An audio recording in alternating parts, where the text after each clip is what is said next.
And how do you like to say it, Mr. 411? And we're back. Yes, we are. Yep, we're back. Part two. Sports Brothers. He's Zach. I'm 411. Today, June 2nd, 2022. Man, we're in the building, and we're not alone. But so it's gonna this episode right here. Before we get to the NBA Finals, we're gonna talk about a team that's made it, that's won 17 NBA Finals, and we're gonna talk about the Los Angeles Lakers. And we have a special guest in the building. Uh, Actually, he's more than that. He is the co-host of the Laker Locker Room and a dear friend of ours, and he's an expert on the Lakers. He loves the Lakers through and through. I bet if you cut him open, he'll bleed purple and gold, and probably white now too, because the Lakers do wear a white jersey as well. So, and a little black because they wore the night the night jersey that they used to wear, the black jerseys every night and Is on that the Friday, Mamba Hollywood jersey Nights. or something? Or is that What the Hollywood Nights oh, jersey, and then there was gotcha. also the Mamba jersey. Yeah, and so he probably bleeds all those colors. Matter of fact, he probably bleeds the baby blue and white Minneapolis Lakers jersey as well. So You talking about can't George wait Mikan? to can't wait to bring this gentleman on. So get ready for that. So let's get man. We got it. I'm excited, man. Let me get myself together here, Zach, because we're talking about the Lakers, all right, and where they are and where they're going, all right. So Yes. let's get Where are they let's get going? let's get the jingle in and then get our guests in here, all right. Sports All Brothers. right.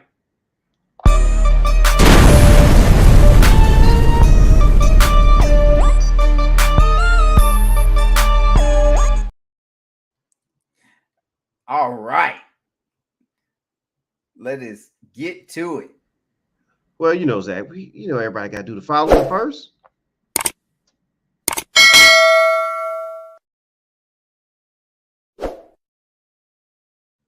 Please do, everyone. We really want you to. Thank you. Yeah, and do it because if you don't, then you'll miss out on someone like our special analyst for tonight. And I already gave you a little preview of him a little bit, but let's go ahead and bring him in. And it's Rod, none other than Rod. We're gonna bring Rod on, huge Laker fan. Rod's in the Yes, building. he is. True Laker What's fan. that? What's happening, y'all? What is Nothing up? much. Man, What's up, Rod?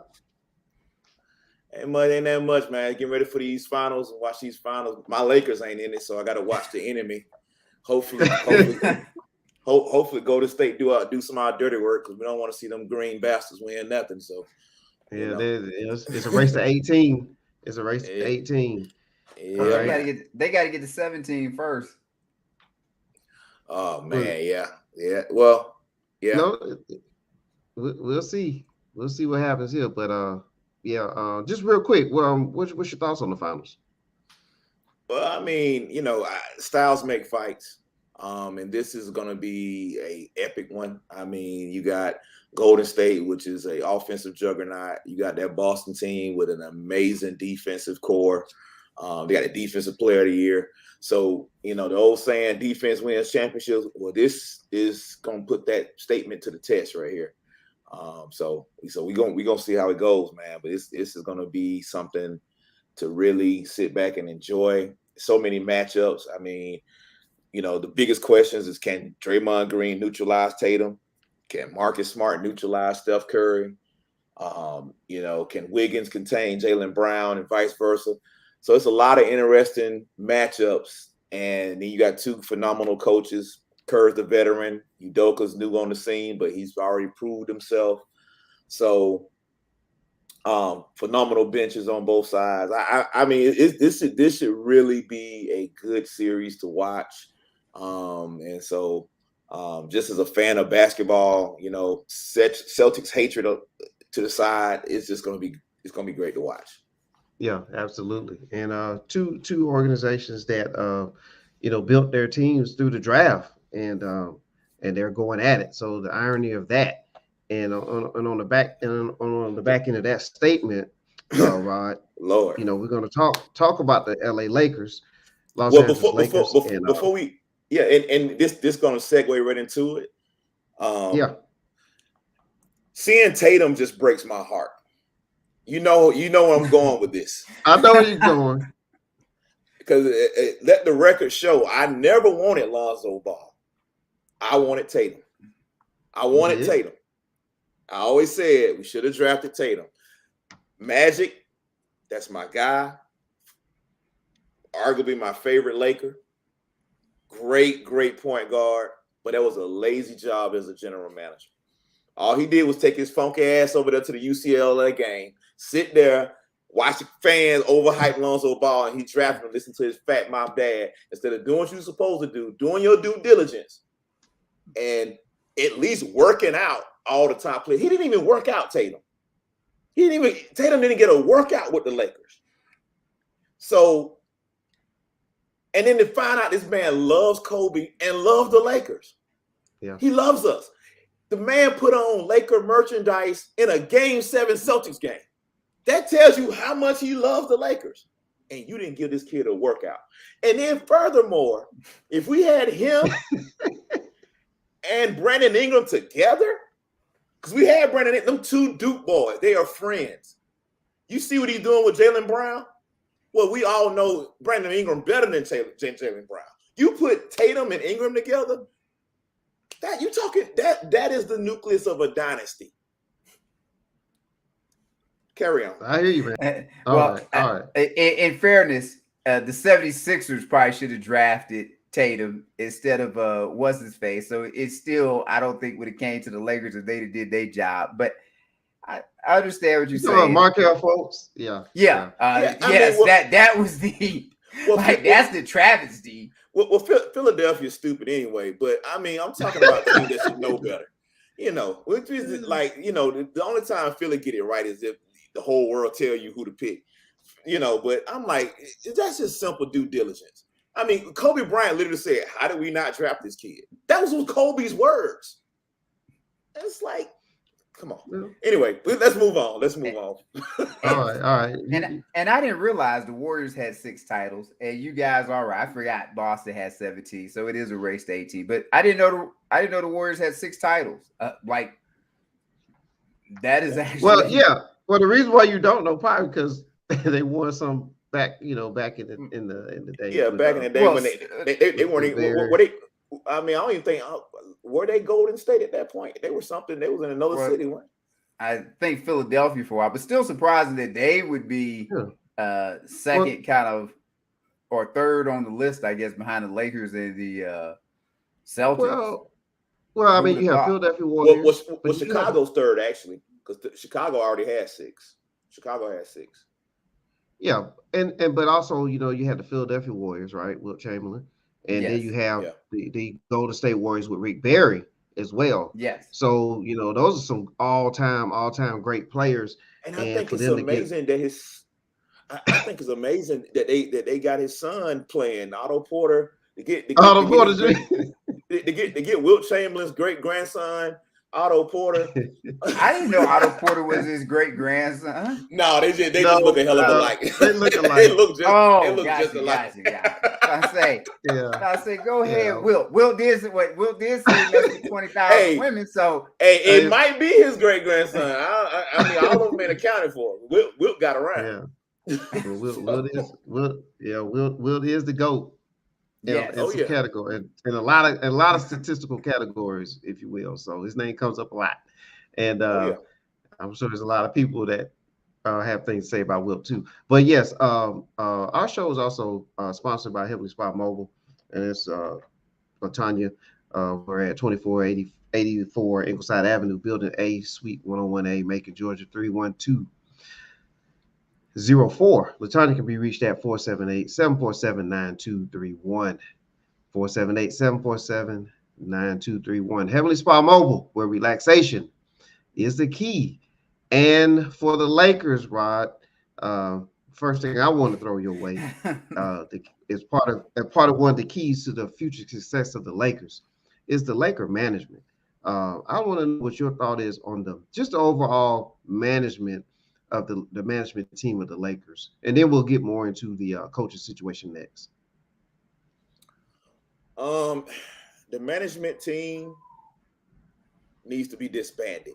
You know, and because it's like, Oh. and you know what, I'm not blaming one guy, because when you have a situation where you got this committee, nobody is accountable. Like, you would love to be like, okay, Pelinka, this is your fault, but not really, because you got Kurt Rambis in your ear, you got the brothers in your ear, you got LeBron calling shots, you got all these people calling shots, to where it's like nobody's accountable, and that's a bad situation. You know, I think it needs to be a clear cut voice at the top of the chain, and when it comes down to basketball operations. I get Jenny says, hey, I'm marketing, I'm business, I don't want anything to do with the basketball aspect of it. Cool. But you got to put somebody in charge and say the buck stops with him or her, whoever you're going to put in that spot, and that's it. And everybody else shut the hell up. You know, now you bringing in Phil. That's another shelf into the kitchen. It's too many shelves in the kitchen, and the food coming out nasty. So, man, okay, well, that's what I had about management. Zach, you had something for Rod, didn't you? Well, I want to know, what do you think of the Darvin Ham hire? I love it. I think, you know, everybody wants us to get a glamorous name and really bring in somebody with, you know, a lot of cachet. But I think Ham is perfect. You know, he comes from that Popovich pedigree. He comes from the Budenholzer pedigree. He's experienced a championship. He's come up through the ranks. Defensive minded guy, and he has a physical presence about him that I think is going to garner some respect. And I think that you just got to get guys to buy in. And most importantly, LeBron wanted him. So that's something else too that you got to consider. You know, you want your best player to want the guy.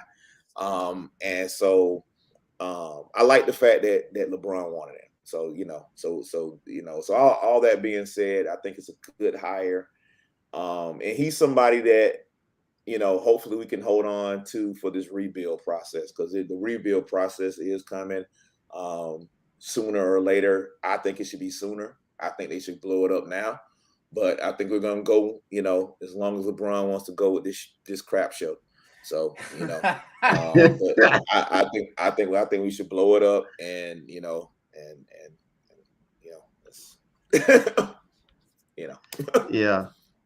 Yeah, and speaking of Ham, you know, he has a play that's known as the hammer play, where obviously they're playing off his name just like we are on the bottom corner there with Hammer Time. But they have a play called Hammer, and basically he was like the guy playing when he played in Milwaukee back in the days with Ray Allen and Cassell and Glenn Big Dog Robinson. They were like the outside shooters.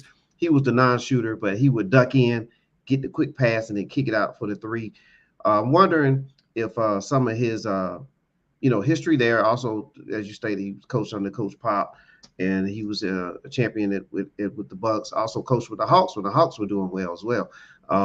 So I think maybe he's going to implement some of that offense with the team, and of course that means player personnel, which we'll get into next. So, do you think that before we get into player personnel, do you think that Ham will have some sort of game plan in place for the team, and any kind of visions of a new look of an offense? Well, I mean, I don't know. Is it, you know, in terms of what his scheme's going to be for this hodgepodge of players that don't really fit together? But if he can bring any body movement, I saw totally no body movement. It was totally ISO basketball. When AD was healthy, we just gonna give it to AD, and you know, you guys kind of play off that. So if we can get some body movement and ball movement, I'm all for it. That hammer play, it does require a slasher, and if you can get some guys slashing across the middle, that's one of my biggest pet peeve about the NBA right now. Only a few teams actually cut across the middle and make the defense react. Everybody kind of hangs out on the perimeter and just looks for their jumpers. So if he can incorporate that into the game, I think that would be a very welcomed aspect to our offense. But mainly, I'm looking at him for defense. We played no defense last year, and ironically with Frank Vogel, who's known as a defensive coach. So if he can get in these guys' faces and get some of these old guys to get in a defensive stance every now and then, we'll be all that much better. So. All right. Well, good. We touched on the management, and of course, management have to make moves with the players, and we definitely can feel from you that you're hinting towards wanting some players to get get up out of here. But I think Zach had a question about a player in particular. Well, before I go to that, I'm gonna jump on. You said that you thought you should kind of blow things up or make changes now. If you were Laker management, what changes would you look to make roster-wise? Well, the biggest asset we have is LeBron. Okay. Westbrook really isn't tradable because of his contract situation, and he hasn't been playing well. And then you got Anthony Davis, injury prone. And he's still young enough to where he has some value. But the most valuable piece is LeBron. He's played well. He sells tickets. And he still wants to win. And so I think I would go to LeBron and see what he wants. Like, hey, no pressure, but if you are okay with being traded, where do you want to go? And I would trade him because I think you can get the most bang for your buck and start that process over. We have no draft picks. We have no cap space. And we don't really have an identity. And so when you have that type of situation, you got to make a move. And I think LeBron is at a point of his career to where he only got so many bullets left in the chamber to where he can, make that punch and go get a championship. I don't think this roster is it. And I don't think we can make moves that can get him over the hump. So why not open up the field and say, hey, where do you want to go? What do you think? This ain't the first time he's ran and jumped ship and went to greener pastures. So why should it be any different now? So go. Let's see where you want to go, and let's see, can we get a deal done to get us bring in some younger players and start our rebuilding process. That's what I would do. That's the number one player I would move. Obviously, if you can trade Westbrook, that's ideally who you would trade, but I don't think it's going to be any suitors. And from what I'm understanding, people are asking for other assets to take on Westbrook. That's not where you want to be. You want it to be where you're getting assets, not having to give away stuff to get rid of them. So, is Westbrook the issue? I think Westbrook is the issue and LeBron is the issue. They're both ball dominant. Neither guy knows how to play off the ball. And so it just bogs down. You got two guys that have extremely high usage rates over their career, and neither one of them are willing to get off the ball. And so that's where Darvin Ham comes in. And I mean, does he have the moxie to go in and say, hey, Westbrook, I need you to be the sixth man. And, I need you to come out the bench and keep him and LeBron off the floor together as much as possible. This is going to be great to watch. Yeah, that's what's going to have to happen in order for it to work, because together it won't work. Neither one of them are great shooters. So even if they are off the ball, how much spacing are you going to get? It's just a bad fit. Okay. Yeah, I do feel like the hammer play would work with either one of those two gentlemen, but you just can't kick it to. Well, one of those gentlemen can't kick it to the other gentleman. That would be the other thing around. Well, I mean, and it comes down to them having a mentality to move off the ball. Everybody always, and just to go back to the Miami days, everybody always talk about Dwayne Wade came to LeBron and said, "Hey man, we can't win without you. You're gonna have to carry us." Wade might have said that, but what he was really saying, Negro, you can't play off the ball. You just stand in the corner. You can't shoot, and the defense just sitting in it. So forget it. Here, you take the ball, and I'm gonna show you how you move off the screen and play off the ball to make this work. Because it ain't gonna work if I'm at the top of the key and you just stand in the corner and your man sagging in, clogging the lane. That's just bad basketball. So, and that's what it's gonna take. Somebody's gonna have to move without the ball. That you are so right about. All right. Next question. How many more years will LeBron play for the Lakers in your mind?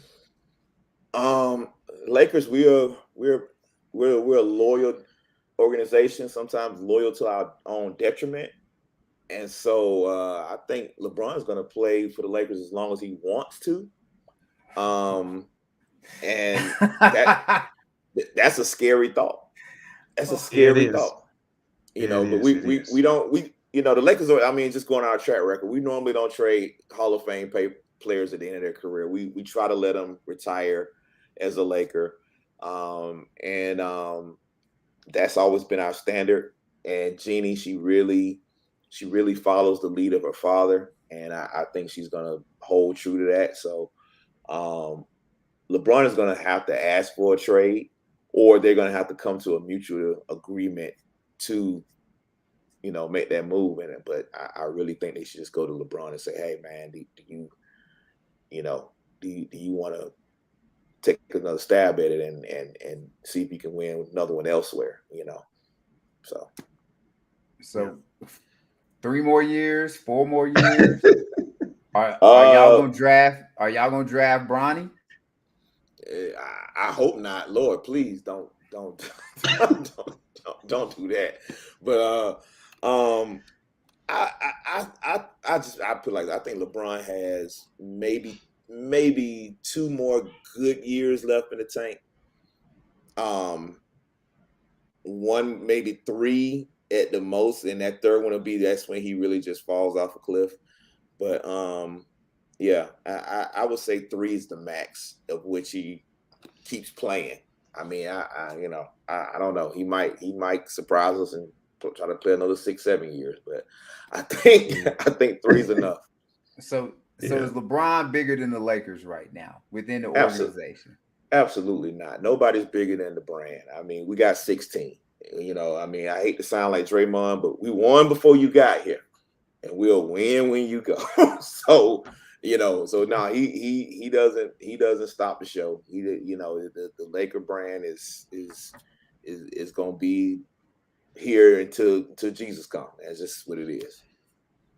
Yeah, okay. That's a good point. I mean, because there's a lot of greats that have come through the Laker organization. Absolutely. So you're talking Magic, Kobe, Wilt, Jerry West, the logo. I mean, Elgin Baylor. I mean, Worthy. It goes on and on and on, and there'll be another that comes there. And yes, just based on just being around a lot of Laker fans and on a lot of different social groups with Lakers, it is the brand. I mean, I went to a game in Atlanta. And this is when Lonzo Ball and Ingram and Kuzma, was the core. This is pre-LeBron, and you thought you was at a Laker game, and so it's huge. So yeah, there's no one player bigger than the Lakers. No, and you got a lot of young kids right now that are in small markets, and basketball fans know about them, but they're not household names. And so when the Lakers do have that cap space, those young kids are gonna talk to their agents and they're like, look, I want to level up. When you want to level up, you come on out to LA and they'll definitely make you a household name. When you're talking about people were actually sitting around talking about Sasavuya chicken and Shannon Brown. Shannon Brown married Monica because he was a Laker. If he was Shannon Brown. Shannon Brown would have never came into 2 feet of Monica if he wasn't a Laker. The Laker got him that one. So got him married. Okay. Yeah. So that's what the Laker brand do for you. You go from, so it's just, it's. Didn't y'all have what, Medvedenko or something? Slava Medvedenko. All you guys. Yeah, there you go. Guys like that people know that you shouldn't know is because you played for the Lakers, and so if you do that for those obscure guys, imagine what you'll do for Ja Morant. Imagine what you'll do for a LaMelo Ball. I mean, like LaMelo Ball's over in Charlotte. That man too Hollywood for Charlotte. Now his brother played here, and his brother shouldn't have been here. But Melo can hoop. Like if Melo want to come home, Melo can come home. But Zoe stay over there. Zoe a role player. He good. And I tell you, man, if Zoe want to come back, he can come back for the right price. But he ain't a max player. Never was. And And so if the Ball brothers want to come home, they can come home. We're gonna pay LaMelo, big bro. You're gonna get paid like little bro. But that's the way it goes. So the Lakers can put their foot down with LeBron. They like you're saying, because that's really where I'm going. The organization wouldn't be afraid to put their foot down with him if they had to. I don't think it's a fear thing. I think it's more so of because you got to remember, Jeannie's a marketing. She's marketing, so she's going to always look at things from a marketing perspective in their brand. Their brand is we exemplify greatness. We take care of our great players. LeBron is a great player. So with that being said, from a marketing standpoint, from a brand standpoint, she's going to adhere to the brand and somewhat allow LeBron to make his own decisions. And so I don't think it's necessarily the Lakers are afraid to put their foot down or LeBron has them, this, that, and the other. I think it's more so of we're going to do this the Laker way. And the Laker way has always been we let our great players go out on their own terms. We don't push our great players out the door. Otherwise, you end up like the Knicks. The Knicks been trash ever since they did Patrick Ewing wrong. And I firmly believe that the way they handle Patrick Ewing is why the Knicks are trash to this day. You didn't like the way Patrick Ewing looked in the Seattle Supersonics jersey? They traded him for nothing. That was just garbage. Yeah. Same thing goes for the Rockets. The Rockets been trash ever since they mishandled Hakeem Olajuwon. Well, I tell you what, Rod, you mentioned about LeBron going out that way, but let's just say that Jeannie, for some reason, allows Phil Jackson to have a little more say. What would you think? What do you think Phil Jackson would do if he was given a little mojo? Man, hey, LeBron gonna look good in pinstripes because he's going straight to the Orlando Magic. He gonna trade. Phil gonna trade him somewhere. Phil gonna be petty. Phil gonna trade him somewhere he know he don't want to be. He gonna trade him to his worst. man, Phil allowed to trade him to Oklahoma City. Just out of spite. You can see going across your ticker. Shay Alexander Gilchrist. That actually would be a bad trade. Wow. Yeah. So it's actually interesting to see what his role is with the team, with the organization. I know they was consulting with him a little bit, but it does seem like though. I read somewhere that Darvin Ham in this whole process was promised that he will have like full control of the of the room, if you will, unlike how it was with Vogel, where the Rambises were in the room and were making decisions along with the coach. I think they're giving Ham, they're giving him that realm there, so he can do what he needs to do. I want to speak on the Rambises. Get the hell on. Just go on. Like you was a role player. Why you wasn't that dope. You listen. Your claim to fame was you got clothesline, bro. Like that's your highlight. Your highlight was getting clothesline. Like, just stop. Get out the way. I'm tired of hearing about Kurt Rambis. Listen, man. You've had your shot. You got your chance to coach. You've been assistant coach. You've done it all. You haven't stuck. Okay? Just let it go. I get you friends with Jeannie. Go have dinner with her. But stay away from the organization because you've done nothing. Done nothing for us. Okay? Just go. Please. Well, he did the best thing. Either he's friends with her or his wife is friends. He made sure he's part of the inner circle. And he's connected forever now. Or at least until Jeannie's out. It's sickening. I'm like, dude, please go away. And then he's good with Phil. So I'm like, go, man. He's all the way in. He know how to stay in the mix. I tell you that. Yeah, he like Ned Flanders, just annoying. Just howdy ho, neighbor. And yeah, I think we should just go away. Yeah, Man. man. All right. Anything else that before we close out? Because it's almost game time. Yeah, it Nah, is. I think we good. Thankfully, we gonna get to talk about y'all's Lakers a whole bunch. This is like the gift that Yeah. keeps on This- giving.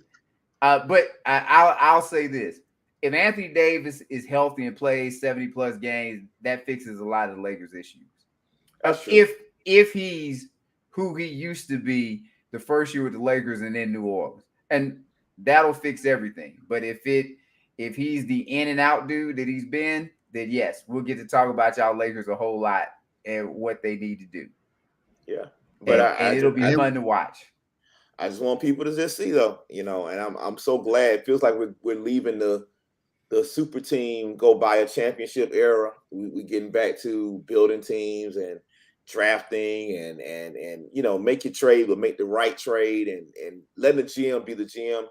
And I just want people to see that, the haves and the have-nots. We went the route. I enjoy our Mickey Mouse bubble trophy, but but I would gladly give that championship back to have the tandem, which should have been of Tatum, Ingram, with D'Angelo Russell at the point, Julius Randle at the 4. That I would rather have that core, and we still had cap space to simply sign Anthony Davis. So you're talking about a starting lineup of AD, Randle, Tatum, Ingram, Russell. I think with that 5, we would be in the finals right now instead of Golden State. But well, let's give it 2 weeks on Tatum, because 2 weeks can that's a long time in basketball where what we think about Tatum might change depending on how he does in these finals. I mean, win, lose, or draw, we know Tatum can hoop. I mean, that's just he's good, but I'm not trying to be funny. From a Lakers standpoint, would he be great? Because Elgin Baylor in y'all history is like, he's great, but he's not. I don't think he's on y'all like Mount Rushmore. No, and he's not. Tatum ain't at the Baylor level yet. No, he's not. But I'm saying, you put him with all I name. I mean, like I said, Brandon Ingram to me is way better than Jaylen Brown. You put him next to Ingram, and that length alone defensively is like, that's a lot of length at your 3 and 2 spot. Like, that's a deadly combination. And then you talking about, like, as I say, man, it's just let the record show. I just think at the end of the day, Rod, the Lakers were doing the way I know I envisioned this, and I know we talked about this. By the way, ladies and gentlemen, on the Laker locker room, so hit that like, subscribe, and notification. You'll see more of Rod and the 4-1 and other Laker fans that come on from time to time.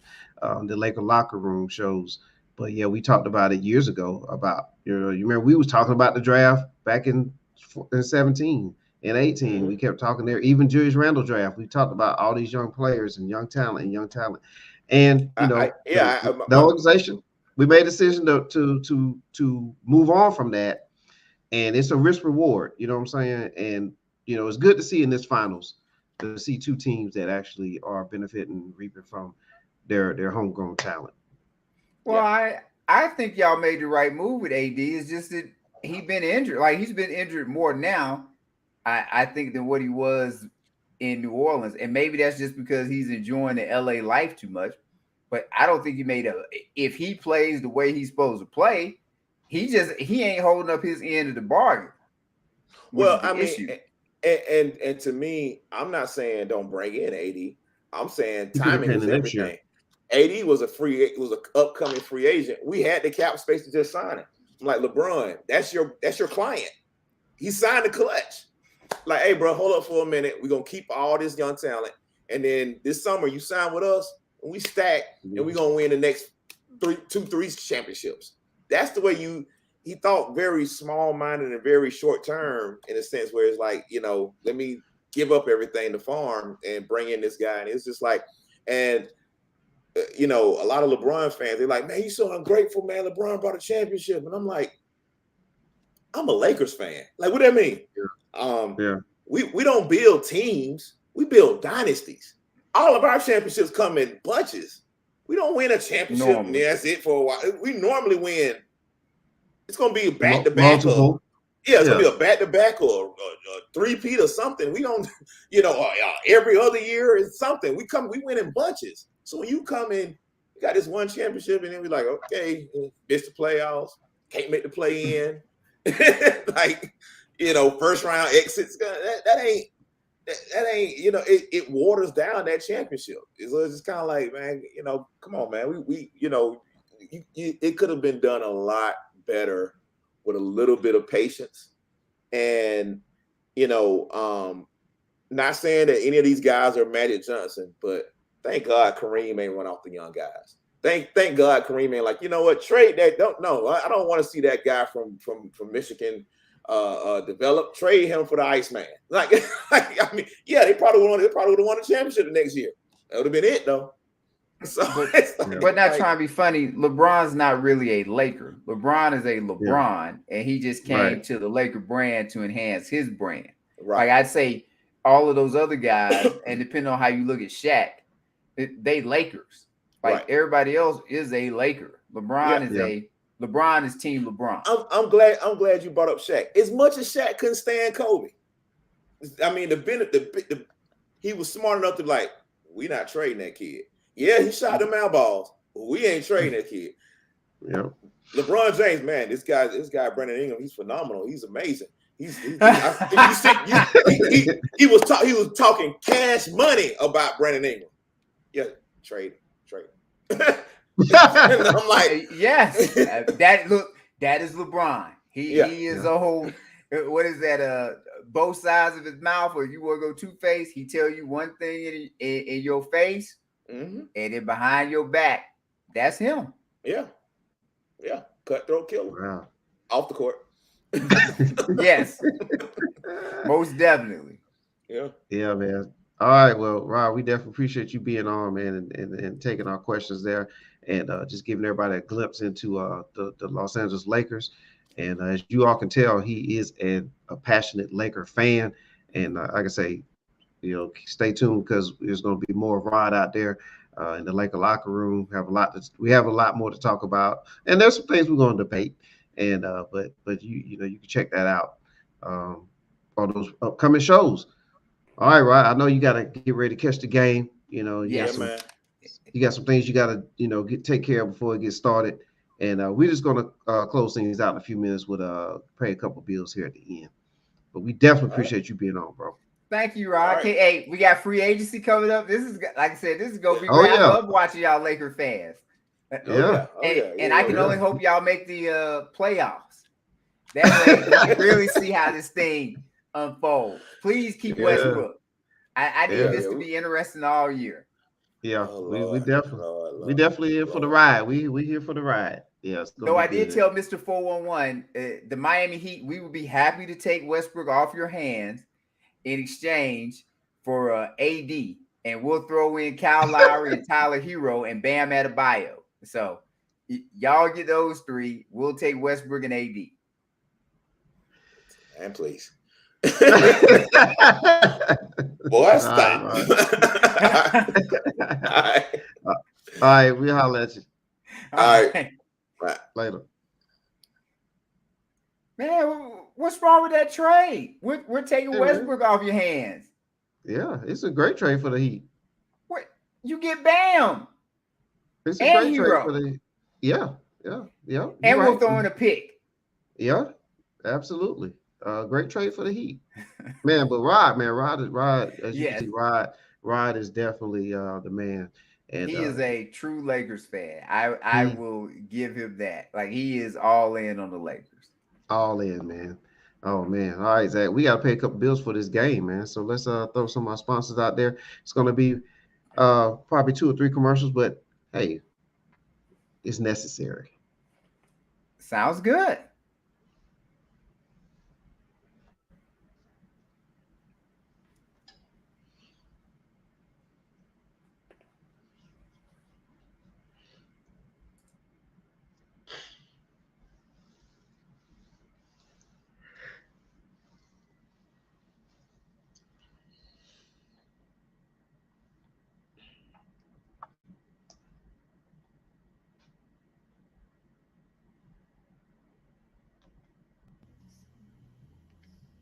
Hi, I'm Latanya. I'm the owner of Heavily Spun Mobile.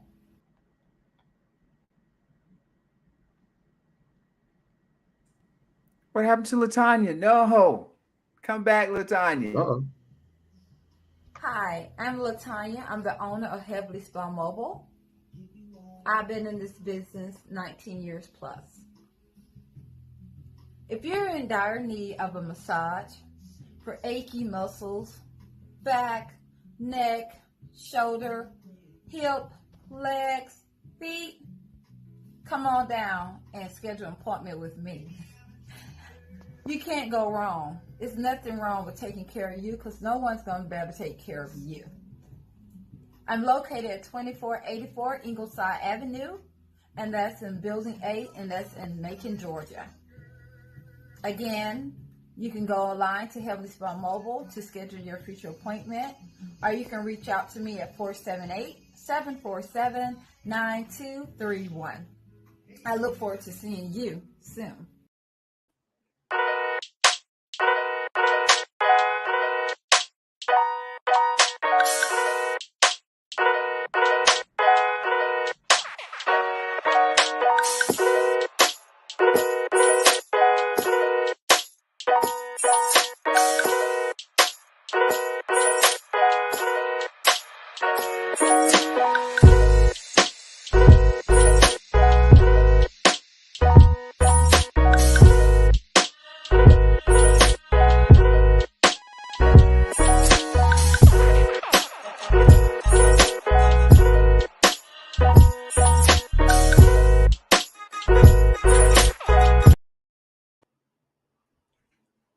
Thank you. On the day of Pentecost, it sat on them. I feel like preaching in here. Give somebody a high five and say, when I need to do the right thing, I need the Holy Ghost. Sit on me. When my flesh is at the other level, sit on me. When that woman looks too good and I can't get around it, sit on me. I need you to sit on me till I learn how to control myself. Sit on me. Don't let me up, Lord. Don't let me move. I'm vulnerable right now. I'm real susceptible right now. I'll do the wrong thing right now. Sit on me. Hold me down. Hold me. Get ready. They're back. Hey, what's going on? Ernest Butts Jr., CEO and President of East Butts Jr. Boxing Promotion. Over here off of Mercer University Drive, 3555 Mercer University Drive. You want some real good personal training? Meet your goals? Come see me. I can put you to work. Get those goals. Like I said, I'm located over here off of Mercer University Drive, over here in the Mercer Crossing Shopping Center. I'm open every day from 9 a.m. to 8 p.m. The number over here is 478-254-5442. Or, if you're serious, you can reach me at my cell, 478-319-1502. Come be a part of a real boxing gym. Everything is real in here. Real trainer, real promoter. I promote pro shows in the city. But what I do best is personal training. I can get you in the best shape of your life. Give me a holler, man. Ladies, men, come holler at me. Self-defense, anti-bullying. I also work with kids, starting from the age of 4 years old. That's right, 4 to 7, and 8 to 16. Come shop with me. Have a great day. Peace. Yes, sir, Mr. Butts. We will try to do that. Exactly. We're going to have a great day. We're going to have a great evening. A great evening of basketball, Zach. All right, man. That's our show for today, man. We'd like to thank Rod for being on and dropping the knowledge there. And he was very entertaining. Yes, he is. Very passionate Laker fan. And I'm gonna throw out Florida's winning 4-1 in the college softball or the softball college World Series, or however you say. I apologize. We're gonna have to on the next show at least talk a little bit about the college World Series, softball and baseball if possible. Yep, and we'll probably and stay tuned, ladies and gentlemen, because we may have a special analyst for that as well. Oh, so sounds good. That's right. All right. Well, for Zach, I am Mr. 411. We are the Sports Brothers. Enjoy the game tonight. We are out. Have a good one.